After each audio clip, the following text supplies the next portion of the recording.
قالت مديرة الاستخبارات الوطنية بالولايات المتحدة الأمريكية تولسي جابارد إن استمرار انعقاد هذا المنتدى في مملكة البحرين عاما تلو الآخر منذ أكثر من عقدين هو دليل على إيمان المملكة بأهمية المضي قدما في العمل الجماعي. وخلال حوار رفيع المستوى بعنوان ضرورة التعاون الأمني ضمن جلسات منتدى حوار المنامة 2025 شددت مديرة الاستخبارات الوطنية الأمريكية على أن الأمن والسلام لا يمكن تحقيقهما بالعمل الانفرادي والعزلة بل من خلال جهود دولية يشارك فيها صناع السلام. Thank you, distinguished guests, excellencies, friends, and fellow peacemakers. It's a privilege to join all of you here this evening. Your Highness, thank you very much for your kind hospitality and welcoming us and hosting this important event. To II and SS and your team, thank you for yet again putting on a phenomenal dialogue. It's an honor to be able to address you here in the Kingdom of Bahrain at this pivotal time in global history. As we gather here, we're reminded that true security, true stability, and peace cannot be forged in isolation, but in the common collection of peacemakers working towards that common purpose.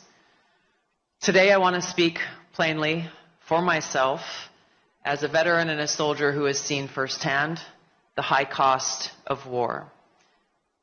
As someone who serves under President Trump's leadership, I have experienced the promise of peace. His vision is about delivering real wins, not just for America, but for our collective cause of peace and prosperity, and doing so through a very principled realism rooted in shared goals, interests, and values. The old Washington way of thinking is something we hope is in the rearview mirror and something that has held us back for too long. For decades, our foreign policy has been trapped in a counterproductive and endless cycle of regime change or nation building. It was a one-size-fits-all approach of toppling regimes, trying to impose our system of governance on others, intervene in conflicts that were barely understood, and walk away with more enemies than allies. The results? Trillions spent, countless lives lost, and in many cases, a creation of greater security threats, the rise of Islamist terrorist groups like ISIS. President Trump was elected by the American people to put an end to this. And from day one, he has showed a very different way to conduct foreign policy, one that is pragmatic, that is deal-driven, with a very realistic approach focused on protecting American security and prosperity while engaging with the world on terms that actually make sense.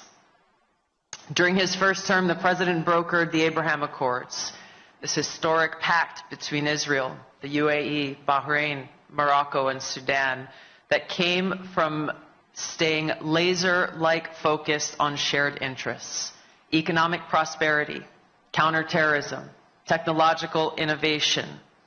These countries that had eyed each other perhaps warily at times for decades found common ground in trade routes, joint ventures, and a mutual stake in both regional and global stability. We've heard President Trump and Vice President Vance speak just last week about their hope that the Abraham Accords will continue to grow and expand to allow for a true lasting regional stability and peace. This is what President Trump's America First policy looks like in action, building peace through diplomacy with an understanding that there cannot be prosperity without peace. President Trump de-escalated tensions on the Korean Peninsula through direct talks during his first term in office. He opened lines of communication with North Korea that had been frozen for generations. He did what no other president had been willing to do, engage directly to speak about peace. He restored American leadership abroad. He brokered economic normalization between Serbia and Kosovo, promoting stability and peace in the Balkans regions. And now, just 9 months into his second term, President Trump's America First agenda is supercharging these efforts and securing peace on a scale that we haven't seen in decades. He secured ceasefires between India and Pakistan, Israel and Iran, a peace agreement between Rwanda and the DRC, a peace deal between Armenia and Azerbaijan, Cambodia and Thailand, and averted conflict between Egypt and Ethiopia over the Grand Ethiopian Renaissance Dam. As was mentioned previously and is very much in focus for so many of us, he negotiated the release of all living hostages from Hamas. While fragile and historic ceasefire and peace plan is moving forward, it is doing so with integral support from many of our partners here in this room. So what ties all of this together? A simple and revolutionary idea. Pursue joint interests, find those win-win solutions where they align, and recognize that, yes, we will have differences and we will work through them. President Trump understands that not everyone shares our exact values or our system of governance, and that's okay. What's most important is finding where our shared common ground exists and building those partnerships and progressing on those common grounds. Things like energy independence that stabilizes global markets. Things like countering terrorism, something that continues to grow in different parts of the world. Strengthening trade partnerships to boost economic growth and innovation. These are the components, the glue of enduring partnerships and friendships. So America First is not about isolating ourselves. As President Trump has shown, it's about engaging in direct diplomacy, being willing to have conversations that others are not willing to have, and finding that path forward where our mutual sovereign interests are aligned. And that's really why we're all gathered here today in Manama. We can commit to this path ourselves and put it into action. With Bahrain's own leadership, year after year, hosting these critical dialogues shows us the way forward, convening nations from around the globe, amplifying shared stakes, and strengthening partnerships and lines of communications that allow us to resolve our differences and deliver results for our respective people. Under President Trump, the United States is your partner in executing this vision as a deal maker who is committed to peace. And together we look forward to continuing this path towards peace, to ending wars that have defined too many generations, unlock prosperity for millions, and help support the future of a Middle East where security is a dividend of cooperation, not a cost of conflict. Thank you very much. God bless you. God bless the pursuit of peace.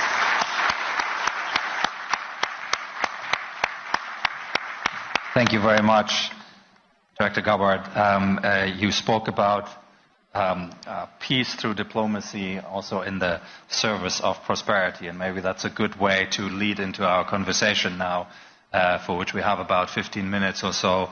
And I wanted to ask both of you to speak a little bit about CCPA, the Comprehensive Security Integration and Prosperity Agreement that was signed between your two nations in 2023. Of course, shortly after the region entered a phase of turbulence, I think one can say. But you're both here, and it underlines the endurance of that vision that was enshrined in that agreement. So I wonder whether I can ask you to talk to us a little bit about how you're proceeding with the implementation, and also what kind of message the CCPA agreement conveys to other countries who are seeking to build their cooperative frameworks. Maybe, Your Highness, if I may ask you to start. All right. Thank you very much. I would like to go on the CCPA, which is actually the answer for so many conflicts we see, and also not just conflicts, but also the answer for how do we build a global framework that is much bigger than a regional effort. So the CCPA is actually a new framework that we have been working on since the signature of a bilateral agreement with the United States, and we are very proud of it. That came right after our signature of the Abraham Accord. So this follows the Abraham Accord effort. Yet, any new framework needs to be institutionalized and From our side, we have conducted a high-level meetings at Washington and at Manama as well, at the highest level possible. And I personally lead the Defense Working Group, the DWG, so I would refer to it as the DWG. And we have broken down the CCPA into 3 different sectors, which is the Defense Working Group, which conducts the Article 2, and then we will have the Science and Tech Division, and then we will have the Economy and Trade Division. And this is why the CCPA, we look at it as a capital C. It is a comprehensive agreement. It is not just a defensive agreement. And as soon as we have signed that agreement, we have seen quickly a regional unrest.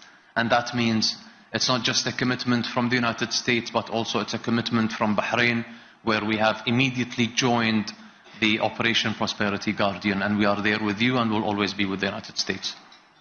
Thank you. Thank you, Your Highness. Yes, this agreement is exactly what President Trump had in mind in the crafting of the Abraham Accords, and Bahrain being a partner, obviously there, but moving very quickly towards execution, and really turning those ideals into actions. And so, obviously, under President Trump's leadership on all fronts, we are moving very quickly forward in following through on that agreement that was signed under the last administration, to make sure that those connections are being made not only between counterparts within government, but bringing together, I think, a private sector on the American side who are very eager to engage and to bring innovation and to bring solutions forward that can turn this into something that is able to start delivering very real results. So we're very happy about this and the progress that's already been made. I think there's incredible potential, specifically because of where we are now, with some hope for a new dynamic here in the region, and one that is forward-looking towards peace and stability. Your Highness, on the point of progress, I mean, what are the highlights for you in the CCPA implementation that stand out for you? Where would you like perhaps see yet more progress? Where can we go further and faster? And if I may also invite you to perhaps look at when the region mobilized back in June to defend against an incoming Iranian missile attack. What was the role of CCPA in the context of defending and protecting the Kingdom of Bahrain? So basically it has really advanced our strategic priorities. And thanks to the United States, we have fast-tracked our F-16 Block 70 integration and boosting our air power and interoperability. So this is something that we really value, and as well as the Patriot missile systems actually delivered ahead of schedule. We have signed at this time last year and during the IISS with the National Geospatial Agency, and this is something that is not just a defense related, but also it has a lot of benefits in the civilian sector as well. But not only that as well, tomorrow, us and the DWG sign a trilateral with the United States and the United Kingdom together, and we'll be announcing it, inshallah, tomorrow, and you'll hear a joint statement starting from tomorrow, inshallah, during that trilateral. So CCPA is not a bilateral, and it's not also a trilateral, it's a multilateral. It is not a regional, it is I see it as, since after probably the Cold War, there's an outdated security structure, if I may say that. And CCPA today, look at it at a global level. You can be creative with it. You can offset so many things with it. And I think we have benefited from it, and we have integrated our efforts with the United States, and also we will see CCPA evolving, and we will see new opportunities and hopefully new flags joining the multilateral agreement, inshallah. Have prioritized bilateral security agreements, and Qatar has recently obtained a security commitment through an executive order. Saudi Arabia is reportedly seeking a security agreement with the United States. So what does this tell us about the U.S. role, the security role in the Gulf, and what does it mean for U.S. global posture, these arrangements? Yeah. You know, the president obviously has focused a lot on building these economic partnerships. As Your Highness very eloquently stated, you can't look at any one of these things in a vacuum or in a silo, because ultimately they're all connected. And the president has recognized how to capitalize on that, but also recognizing that the United States relationship with different countries perhaps needs to be different in certain cases. And so as you've seen through his direct engagement, his incredible first trip out here to the Middle East shortly after taking office, really delivered great results, and investing in those relationships from the outset is what really made it possible for him, both through the 12-day war with Iran, but also in this ceasefire and peace deal with Israel and Hamas, to make this possible, to bring together friends and partners to work towards those shared interests. You know, the road ahead will not be simple or easy, but the president is very committed down this road, again, recognizing the direct connection between peace and prosperity, and working with each of our partners and friends uniquely to recognize and understand what the challenges and opportunities are that exist within each. You both mentioned that in the case of CCPA, it obviously goes beyond defense and military matters. And Your Highness, can I ask you to perhaps speak a little bit about the other benefits of that agreement in non-security domains? There's science, there's technology. What stands out for you? Well, first of all, let's talk about CCPA. Let's not talk about acronyms. It is Comprehensive Security, Integration, Prosperity Agreement. So we have designed the CCPA to become a driver of prosperity and innovation, and not only a military pact. Yes, there is a lot of non-security gains as well. During the visit of His Royal Highness the Crown Prince to Washington, there was a multi-billion-dollar deal signed thanks to CCPA. We have signed with the United States in the sector of energy. We were one of the first countries to sign, and thanks to you, Tulsi, and your government, in the SMR domain, which is the small modular reactors, and the nuclear energy. We have signed in the cybersecurity, geospatial space as well, space industry. So really we are seeing the sky is the limit, and we are trying to become creative with what we are having on the table with us, and maximizing on our bilaterals with the United States. And we also continue talking with the United States and the industries as well, between our both countries.